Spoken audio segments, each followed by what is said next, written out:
Well, when have seen the church biting and fighting and doing things that kind of tear apart the unity of the church, I think those are my saddest moments relative to the church. If a church is big, if a church is small, those things don't really get me wound up one way or the other very much. But a church that's divided, a church that's divisive, the presence of factions and rivalries and things like that just seems so inimical to the Christian call and message that it's painful to me to see it. Hello, my friends. Welcome to the Christ and Coffee podcast. My name is Dr. Hai Kurlopian, and our mission here on the podcast is to unite Christians one conversation at a time. However, to bring church unity requires us to agree on essentials without tearing each other apart when there are disagreements, whether they're theological disagreements, whether they're political disagreements, whether they're cultural disagreements. It's important for there to be church unity despite differences.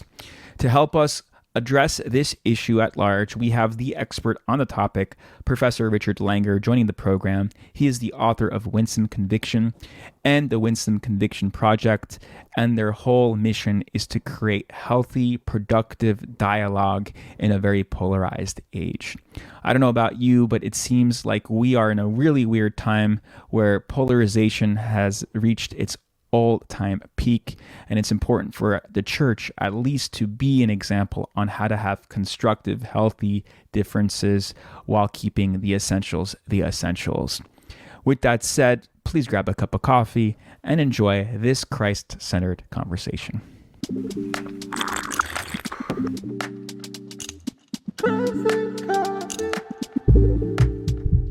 Hello, Professor. Welcome to the Christ and Coffee podcast. Thanks so much for having me. I have a very theologically profound question to ask you. How do you drink your coffee? Yeah, so this is an embarrassing question because I am kind of like the cream and sugar guy, which is sort of like saying I'm a coffee clod. I just am not that sophisticated. I do like coffee, but I kind of put the cream and sugar in it. And so, there you go. There you go. Do you have like a preference of where to get the perfectly cream and sugar blend, like a Dunkin' Donuts or McDonald's, or where? One of my favorite spots is actually Phil's Coffee Shop. I don't think so. They're around California. I first started visiting my son up in Berkeley, and then they got one down in Fullerton where I lived for a long time. And so they do it for you. That's their big thing is they add a little here, add a little there, and they want to make sure you taste it and find it perfect. Yeah. So Phil's is I think he was some Arab American, maybe Palestinian or somewhere from the Middle East. He had Phil's, and it blew up because Mark Zuckerberg really liked it in the San Francisco area. Yeah, and it's like all over California, and they're known for their iced coffees with cream and sugar and their ginger snap, and they have a lot of they do iced coffee and the cream and sugar the best, and that makes a lot of sense why it's so popular. And it's great. I like going there, but that's great to hear. But I don't think they branched out outside of the California area yet. But I could be wrong. I haven't seen them. I remember when they first came because, like I say, I had seen them up in Berkeley, a couple other places up in the Bay Area, but I hadn't seen anything down in my area. So that was big cool thing when Phil's Harmonic, I think, or Phil's Harmonic. They had some version of their blend that they called that I always got. So that's great. So what got you into the field of church unity in the first place? Like what made you desire to do research on it and write about the importance of church unity? Well, I think part of it for me is I just have a really long run in dealing with church life. So I first got involved in the church that I pastored at back in the early 80s when I was going to seminary, and basically worked in that church for over 20 years, was in the church for about 8 or 9 years after I moved to Talbot. I became a seminary professor, seminary Bible college prof at Biola and Talbot, but kept that continuity. So I have been involved in the church for, well over 4 decades as kind of my primary vocational life, or educating people who are pastors or things like that. So it's very, very deep. It becomes kind of like the attachment you get to your children or something, where you can't not care. And in that vein, there's times when your kids have troubles, or now I have grandkids, and that kind of dominates your mind when they're having a hard time. There's a saying that you're only as happy as your most unhappy child. And it's like, child or grandkid, and I'm like, yeah, that kind of works, Well, when I have seen the church biting and fighting and doing things that kind of tear apart the unity of the church, I think those are my saddest moments relative to the church. If a church is big, if a church is small, those things don't really get me wound up one way or the other very much. But a church that's divided, a church that's divisive, the presence of factions and rivalries and things like that just seems so inimical to the Christian call and message that it's painful to me to see it. So that's always been kind of a thing for me that I've been concerned about, very much so when I was a pastor. But even after that, when I was more involved in training people in terms of ministry, that just was a huge concern. Yeah. No, I mean, I think every Christian I know has been in some form of church split. I know a lot of young people, that's one of the main reasons they don't go to church. They're told this messaging like, we're a loving family. And that family is going through a divorce, and they go off to college, and they expect the kid to come back to that divorced family, all confused and conflicted with the messaging. And there's so many practical implications of it that go beyond the theological. But do you find that in today's American culture, it's been more divisive than ever? Like, just from your perspective on your American history and today's age? Yeah, I think on balance, I do. Things are never as simple as that. But as a generalization, I think I would agree with that. Though I have a good quote. I happen to just been working on this, so let me just read this quote for you. This is a pastor talking about church life, and he says, "We spend our strength in arguing, bickering, contending, quarreling, and opposing one another, rather than magnifying, blessing, and praising the name of God. We are a divided people. Peace and unity have flown from us, and a spirit of contention and division has come upon us. The church is divided, the state is divided, the city is divided, the country's divided, families are divided, godly people are divided, ministers almost everywhere are divided. Yes, and what heart is there at this time that is not divided within itself?" And that's a powerful quote. You know who said that? Mm-hmm. That was Jeremiah Burroughs, written in 1646. Wow. Okay.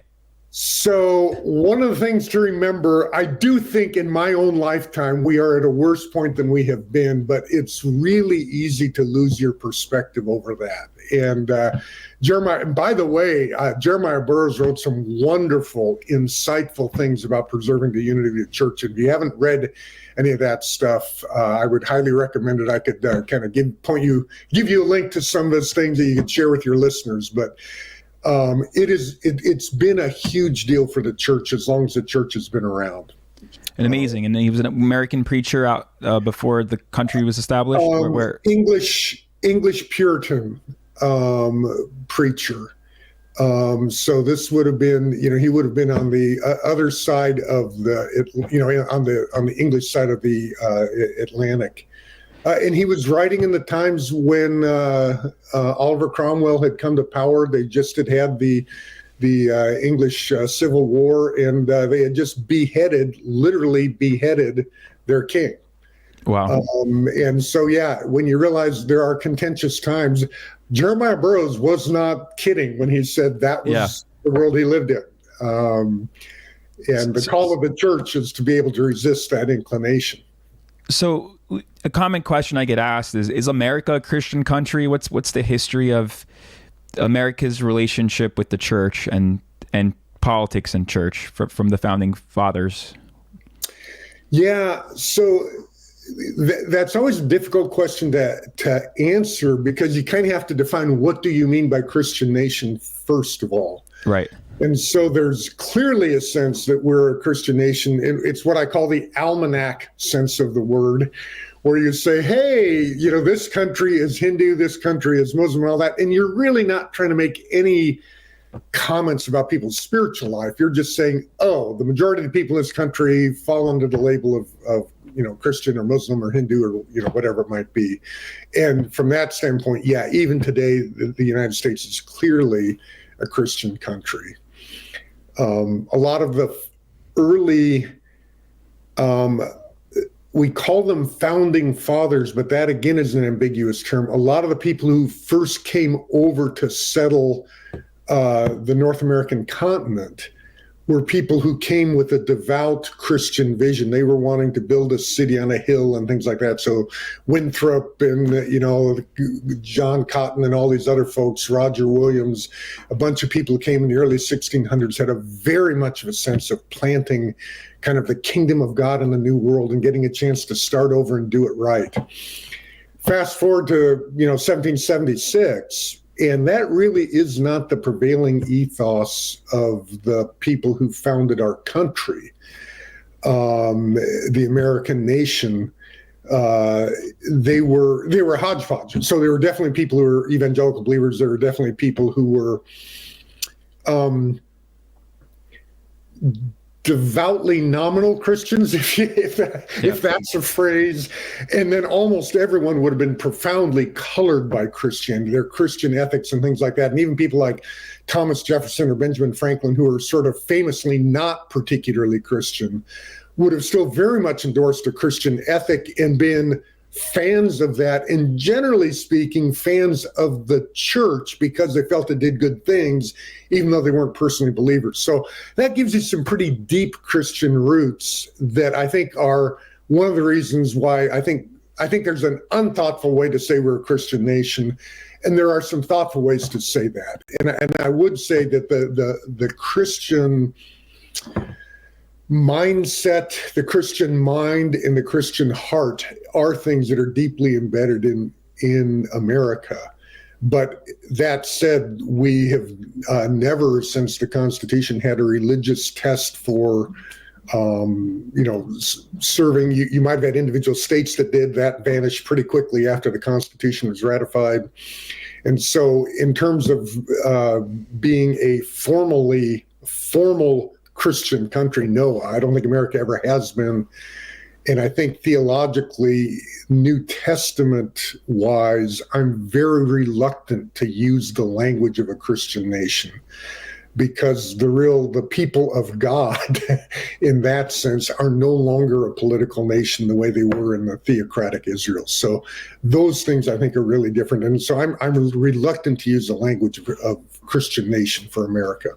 Yeah, I mean, that makes sense. Like, I think the largest population group of Muslims is in India, but you won't go saying like India is a Muslim nation, right? The Hindu worldview shaped a lot of the norms, regardless of what people believe. It's like in their fabric, it's in their culture. So there's like a similar thing with these the early settlers. They were escaping persecution in England and Europe, trying to just formulate a Christian culture without necessarily the national label to it, because in Europe it was kind of more of we're a Christian country. Or yeah. What would you say was the nuance or proper language to use to talk about like America as a Christian nation if you don't like Christian nation? Well, America's found kind of on the back end of 100 years war, the wars of religion, I think is the general term we use for describing it. So some of these, are go up through 1648 or times like that. I think of the Treaty of Westphalia and some of these other 1618, 1648. You have all these sets of wars, and they were religious wars among, broadly speaking, unreligious people. Yeah. But the religion was intimately connected with the nation and with the political order. So you had Catholics fighting against Reformed people. You had Reformed churches fighting against the Catholics. You had everyone fighting against the Anabaptists. That was the one thing they could agree on. The Lutherans may be fighting the Calvinists. The Calvinists and Lutherans may be fighting the Catholics, but everyone wanted to get rid of the Anabaptists. So that was the church, and these are all what we would view as Christian denominations. I mean, right. We all have our debates about who's authentically Christian. But I think most of it, commonly, at least in evangelical circles, we kind of shrug our shoulders and say, well, you've really got to talk to the person. The denominational label doesn't tell you a ton. And those sorts of concerns are not what's represented in the wars of religion. These are just the very much political nations. So you had a whole bunch of people who are coming out of that. Some of them wanted to get the state church done right. Others wanted to just not have a state church at all. So you had dissenters, dissenting branches of the Puritan, of the Anglican Church was a church in England, and you had those who were embracing the Anglican Church. Those who were, kind of separating from it, and those are both represented in people who came across the ocean to the United States. What would you say to like a pastor? This is completely hypothetical and not a real life situation. As elections are coming up, how would you shepherd a flock where there's diehard people on both sides in your local church on this election coming up, the presidential election? What are some advice? Should the pulpit be political? Should it be about what does a pastor do? Because I feel like so many pastors feel like congregants are pushing them to promote a specific political figure or a party. There's that pressure. And if you speak, are you speaking enough, or are you not? Is the not speaking about it a form of cowardice? There's all these struggles. I'm sure you're hearing from a lot of people asking for help. What are your 2 cents on it? Yeah, so I'm up here at a church in Northern California right now for a week, talking about some of the things right before the election. This is very much a concern that they had. And, part of what I preached on last Sunday was just Psalm 46. And it's a great psalm about, let me put it this way, how big God is and how big our political and other fears should be. And it's a kind of a therapy psalm for those who are afraid.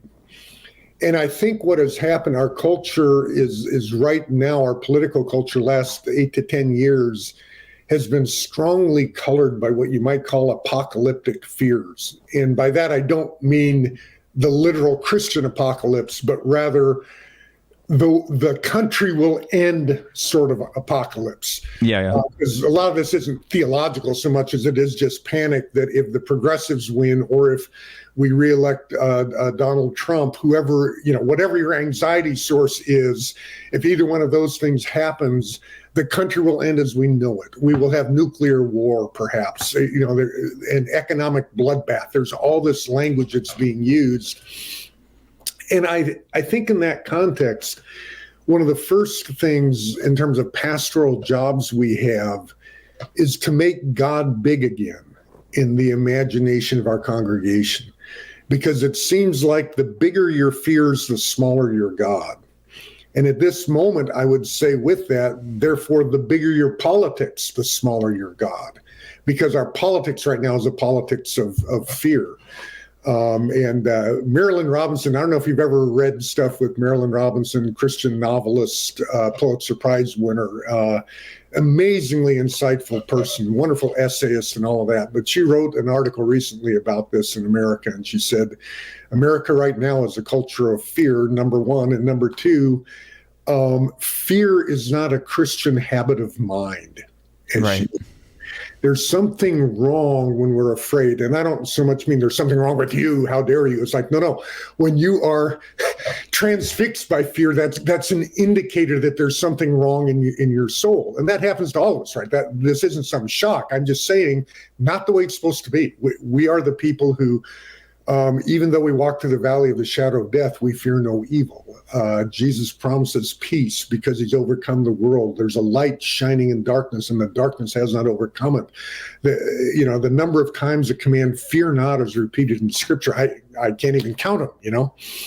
So when they always say like there's 360 verses, one for every day of the year, that God says, "Fear not." I don't know how. I never counted, but I've heard that phrase a lot. It's repeated a lot. The point is, even if it's only 244, the point's the same. This is not a Christian habit of mind.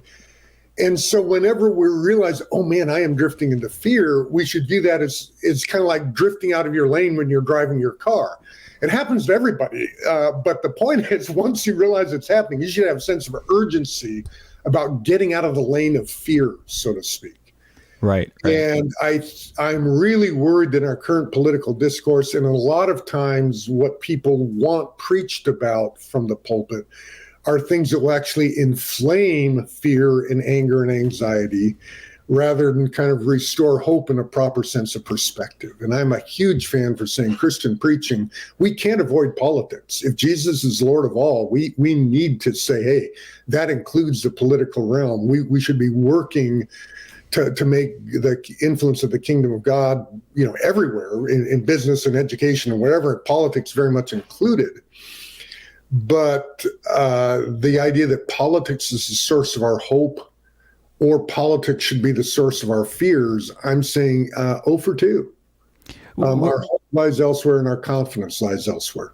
Where is the fear rhetoric the source of it? Is it just technology? Is it the pandemic? Is it just the way to win elections? What do you think is the behind it all? Because we should be more comfortable and safe and secure than ever before, but from a historical perspective, that's true. But yeah, but most Gen Zers are anxiety driven, and it's crazy. Everyone is struggling with anxiety these days. Yeah, no, you're right. And I think there's a couple of things that have happened. One is that we really are more capable of destroying ourselves than we ever have been at any other time in human history. I'm like, nope, that's true. Okay. Nuclear bombs, global warming, whatever your favorite thing is, there's no question that we have created for ourselves more power than we have. I just did a thing last summer for a Doctor of Ministry track that I teach about artificial intelligence and some things that are going on in that realm. That's enough to scare you. I think I'm more afraid of that now than nuclear war, So there's a million legitimate fears out there, right? And so I'm not the guy who's saying there's nothing to be afraid of. Don't worry, be happy. It's all about saying, but God is bigger than. Our hope in Christ, the surety of Christ, these things are just plain bigger than all these other things that we face. Why have we been so wrapped in, kind of captured by things? I think a couple things have happened. One is that we really are in an age of extreme polarization, and that creates kind of an animosity towards the people on the other side. It's amazing how that's changed. Like within my lifetime, people who would say, like when I was early in my life, and I was born in the late 50s, if you'd ask people, how would you feel about your son or daughter marrying somebody of another race? There would be a lot of, I think, only 7 to 10% of people would be fine if my, kid brought home a person who was, some other ethnic group. That's radically changed. So nowadays, like 90+% of people really don't have a problem with the idea of interracial marriage. Right. Back in the early 60s, you'd say, well, what if your daughter married a Democrat? Or what if your son married a Republican, depending on your affiliation? And they're like, well, I don't know. It's fine. No big deal.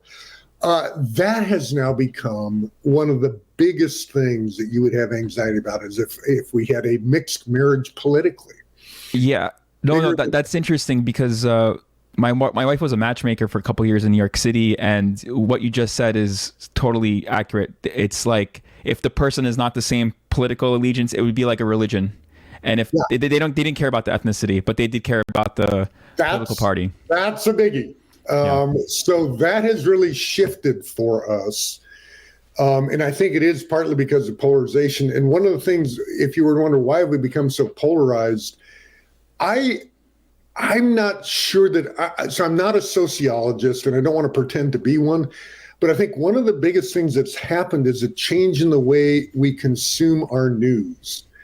So I grew up with Walter Cronkite, Huntley Brinkley, David Jennings, all these people who were at ABC, NBC, and CBS, and all of them were doing what you would call broadcasting. And by that, I mean they were hoping to have every American watch their show. They knew they wouldn't, but that was the goal. Everyone was their target audience. And so you're cognizant of how you communicate things, how you represent the other side. And that's not to say there wasn't a media bias back in the 60s. I'm just saying their intention was to broadcast for the whole country. And then we began to have cable news, and particularly, began with CNN, but then you had Fox News and other things that were primary cable, and you had what you might call narrowcasting instead of broadcasting. And the people who are listening to Fox News are listening to a station that has no particular interest in building a liberal listenership. Right. And likewise, MSNBC is doing the same thing on the other side. And then with the internet and social media, you don't just have narrowcasting, you have nanocasting, you have microcasting. Right. So you are getting a customized feed to give you exactly what you want to hear. And what you want to hear, you might think would be things that make you happy. But the algorithm doesn't care what makes you happy. It cares what makes you click.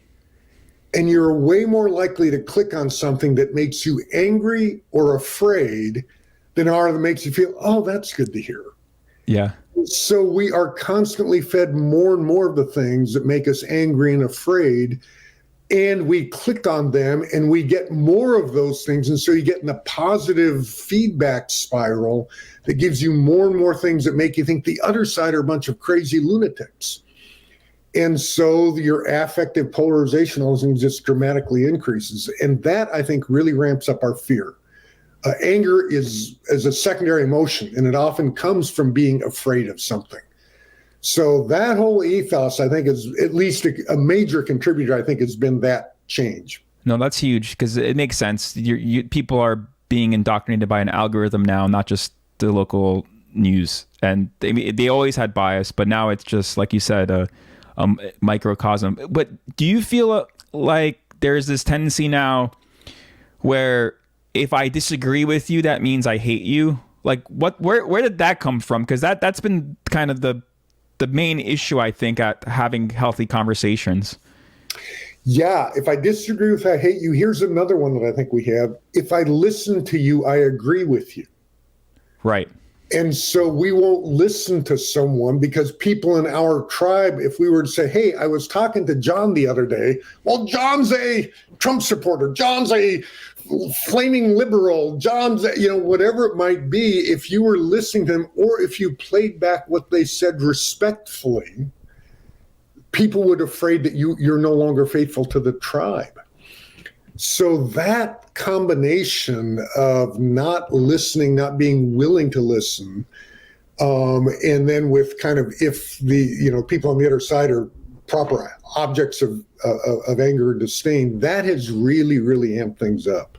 And I spend a lot of time listening to people on the other side and talking to them, and people will think, therefore, you're getting soft. You're talking to this person or that person, or you're giving them a platform or whatever it might be. And I'm like, guys, we've got to talk to the people on the other side. These are our neighbors. And I think as Christians, we're supposed to love our neighbor. And the crazy thing about that, if you're going to love your neighbor when talking to them, let me suggest that you need to practice a hermeneutic of charity when you listen to them. That you give them the benefit of the doubt, that you're curious and interested in what they have to say. That's just how, in conversational terms, you express love. Right. So when we get judgmental when we won't listen, I'm going, I hate to tell you this, but you are refusing and failing to love your neighbor. And I don't think we really have that option, even if our neighbor seems a little bit cranky. Right, 100%. And I know that from it just affects evangelism in a nutshell. If you can't listen or bring in this radical kind of illogical idea that God became the Son of Man and died for the forgiveness of sins, rose the third day and is ascended and is alive right now in heaven. We could pray to him. If you give your life to him, you will experience eternity with him. Like, that message is radical. And if you assume that someone from the outside can't buy into that right away, that's just naive and arrogant. Yeah, it's not like we're saying, I know you're drinking Diet Pepsi, but you should try Diet Coke. I bet you'd like it. It isn't that kind of a thing. What we're offering in Jesus is like, whoa. And if you're thinking, I want to share my faith, I want to be an effective evangelist, I'm like, okay, you need to be thinking process, not just, pop the top on this different soda and see if you like it. And I think that's one of the killers when we just begin to alienate those on the other side. We won't listen to them. Well, they don't listen to us. And therefore, persuasion breaks down. For all the Christian students you taught, have you noticed some differences emerge with each generation? Yeah, I do. And so, I teach at Biola. So I have, Christian students who are generally, I want to say more than this, but at the very least, they're nice human beings. Right. They like to be nice. They like to be nice to others, not just their own tribe. They just feel like Jesus calls them to be nice to people in general. Now, I would like to argue you need to be better nice. We can nuance that phrase, but that's pretty well wired into their noggins. And one of the things I've discovered is that many of them have become very gun shy about sharing convictions or sharing something they think is controversial, just because they're afraid that they will get out on social media, they will be ostracized, or people that they actually love and care for will somehow hate them or view them as a despicable person because they found out some controversial opinion that they happen to have. And I don't think that's a good thing. Right. I have to admit that, when I was in college, I could say a lot of funky things. And if afterwards I thought that was stupid, there was a pretty good chance it would go away. And I was like, phew, I made it. I can move on. I learned something that's great. Well, nowadays that thing kind of lives forever on Instagram or Facebook or whatever. It gets tweeted and retweeted. If people want to do that to you, it's a legitimate fear. It's not an irrational fear. Yeah. The ostracized. No, I mean, that makes a lot of sense. That's how I grew, saying something stupid, writing down something stupid, and then being like, wait a minute, that didn't work as well in my brain as I thought out loud. And it sounded really good in the brain when I first thought it. It didn't sound so good when I said it out loud. That's scary, though, because academia should be the place where these ideas are able to be questioned, scrutinized, you discover what you really believe.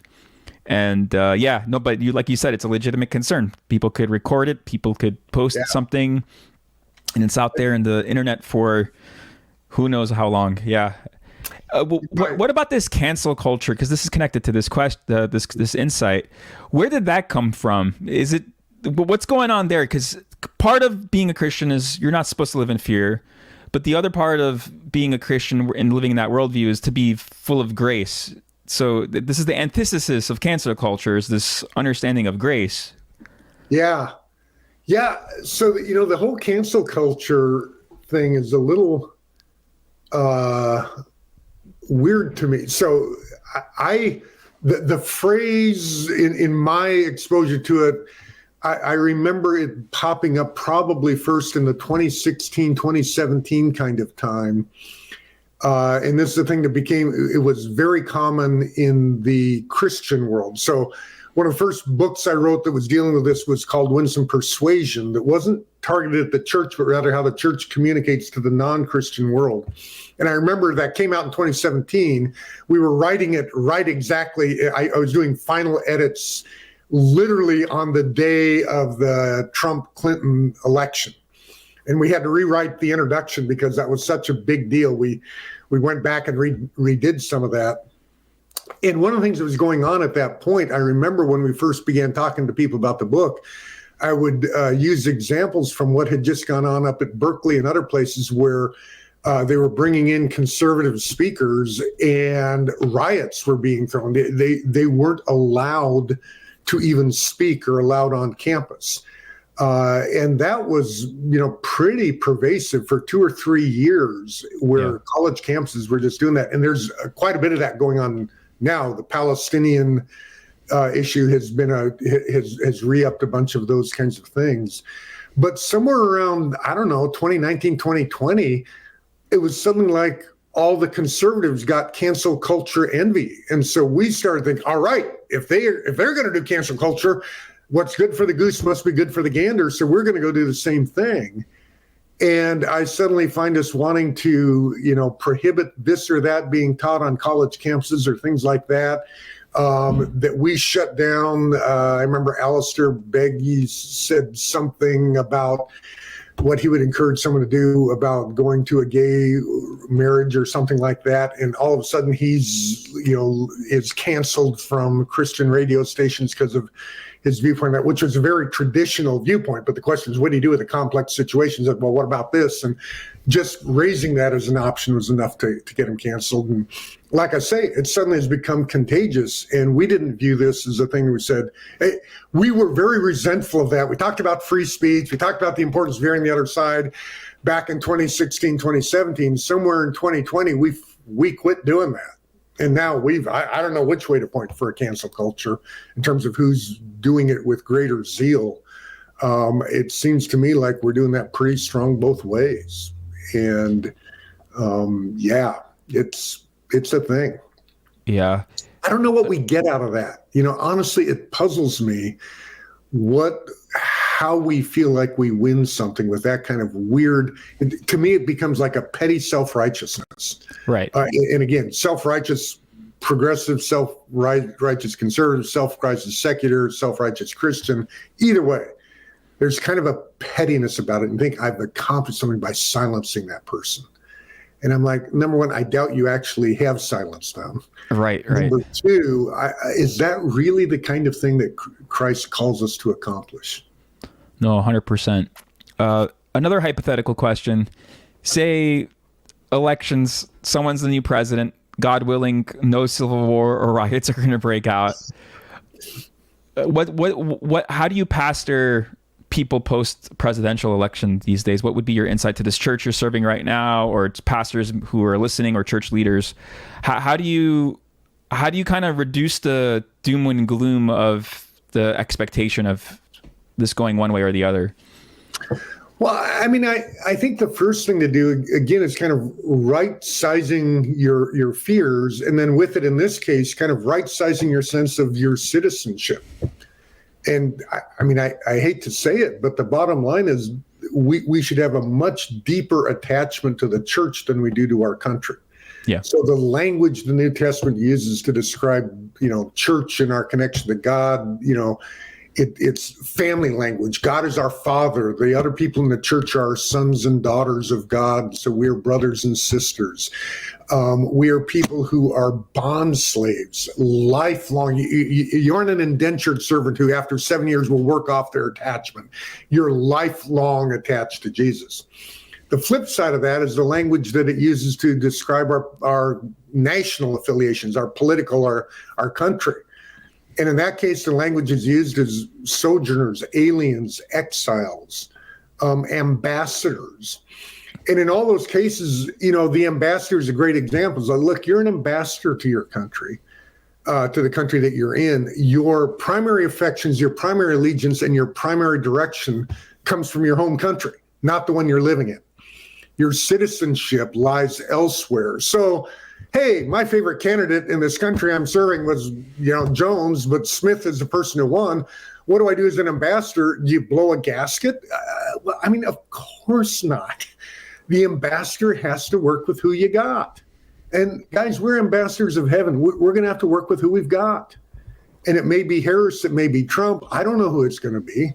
But the bottom line is, in the providence of God, that is the person who has the political authority in our country. We're ambassadors of the kingdom of heaven. And so that's the person we have to work with. So that would be my hope, is we could get that kind of a vision about things. But do you feel the political game, I think historically, at least in my lifetime, both sides kind of didn't want to alienate Christianity. Do you think it's getting to the point where one side is being like, we don't want any Christian emphasis at all in our party? Like the Democratic side in particular. Yeah. I mean, historically, they've always had mainline Protestants there and Catholics there and the African American vote. But now it seems like things are parsing out even more so. Do you feel like that trend's going to continue, or it's not going to be a trend anymore? I'm not sure. The bottom line is evangelicals have tended to vote Republican for 3/4 of my adult life, which I do want to say is only 3/4 of my adult life. The first presidential election I voted in was Jimmy Carter. And every good, sound-thinking evangelical voted for Jimmy Carter, the Democrat, because he was a Christian. That changed with the Reagan presidency, and ever since then, Christians have been hovering around 80% in terms of their voting for the conservative candidate. And Donald Trump has been no different. He's gotten about 80%. We have become more polarized in our support, I think, but the number of people who are supporting him isn't really very different. I felt like in the mid 2012 through 2020-ish kind of time, I did hear things from the Democratic side. I think Bernie Sanders in particular and some others were kind of saying, we don't really want you if you're a Christian. We don't want you if we don't want to have pro-life Democrats, was a particularly famous thing I think Bernie Sanders said. And so I felt some of that. I feel like there's been a bit of a swing back on that count because there's been a meaningful number of kind of theologically disaffected Christians. And by that, I mean people who are resistant, the never Trump Christian subsection, which isn't the majority, but it is a meaningful number of people. And that's kind of opened up a season. And you see Liz Cheney, not as a Christian example in any particular way, but as a really lifelong, fiercely conservative person who's suddenly literally campaigning for Harris. Yeah. Because she's like, I don't trust what's gone on with Donald Trump. And so, and I'm not trying to beg any questions about the issue of who you're voting for. I'm just saying this has happened. And so I've seen a bit of attempts to woo more centrist Republicans to vote Democratic in this election cycle than I feel like I have in the past. I'm not sure statistically, but that's my sense. Yeah, and historically, the political parties adapt just to get the people groups to win elections as just the name of the game. And I always find it funny, the Liz Cheney comment, because I remember growing up, I went to undergrad in Washington, D.C., and some of my friends just couldn't stand Dick Cheney's guts. And now they're on their side. I'm like, this is the person who started those wars we hated. Like, what? Now you're happy? Like, they're just the hypocrisy or inconsistency of things in this world is always comical, especially when it comes to politics. Yeah. Yep.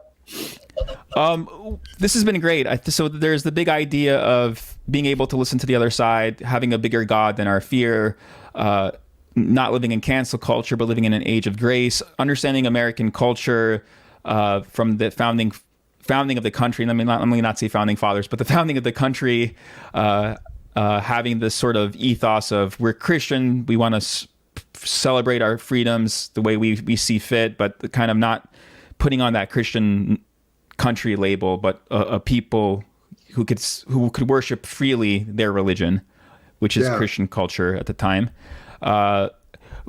Anything to wrap this all up for any comments? No, I mean, maybe I'll just underscore the thing that I said earlier about, well, let me put it this way.